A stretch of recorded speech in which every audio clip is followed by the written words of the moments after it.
เขาเลิกไว้วางใจเราว่าเราเป็นเพื่อนของแฟนเขาเนี่ยค่ะจริงๆที่เราไม่รู้คือเราทำร้ายความรู้สึกตัวเองด้วย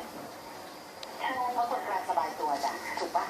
มีแฟนไว้ที่เชียงรายก็นั่นแหละตำแหน่งแฟนจ้ะอ๋อว่างห่างจากแฟนแล้วนี่ก็มีคนนี้อยู่ใกล้ๆเนี่ยแต่ถามว่าถึงที่สุดแล้วต้องเลือกคนเดียวอะหรือว่าเขาเลือกใครเขาก็คงต้องเลือกแฟนเขาใช่ไหมคะคือไม่อย่างนั้นเนี่ยถ้าเกิดว่าเราคิดว่าหรือว่าจะเลือกฉันเนี่ยหรือคงมีคำตอบแล้วก็ไม่อึดอัดขนาดนี้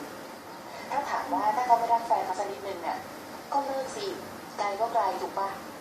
คนนี้ไงอยู่ใกล้ๆคนนี้ไงอยู่ใกล้ๆเลยอะแต่ก็ยังไม่เลือกเราเลยคนเดียว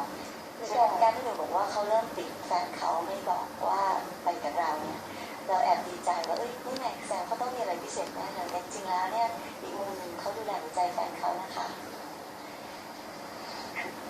มีแต่หนูเท่านั้นที่รู้ทุกอย่างพอเขารู้สึกว่าก็บอกแล้วว่ามีแฟนแล้วก็ไม่เห็นต้องอะไรอีก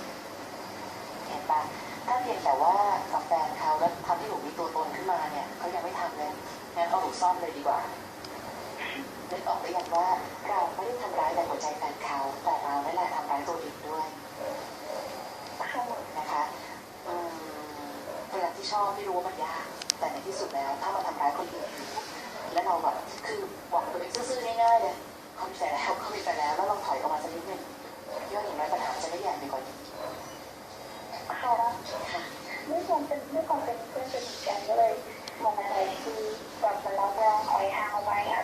เป็นเพื่อนกันคุยกันทุกวันต้องเจอหน้ากันทุกวันเนี่ยค่ะเราก็บอกเขาไปเลยสิว่าไม่ไหวว่าตอนนี้เริ่มรู้สึกว่าไม่ค่อยเพื่อนอ่ะเดี๋ยวอยู่ใกล้เกินไปอันตรายไม่รู้นะพี่มีความรู้สึกว่าถ้าเราตั้งใจจริงคำนี้เป็น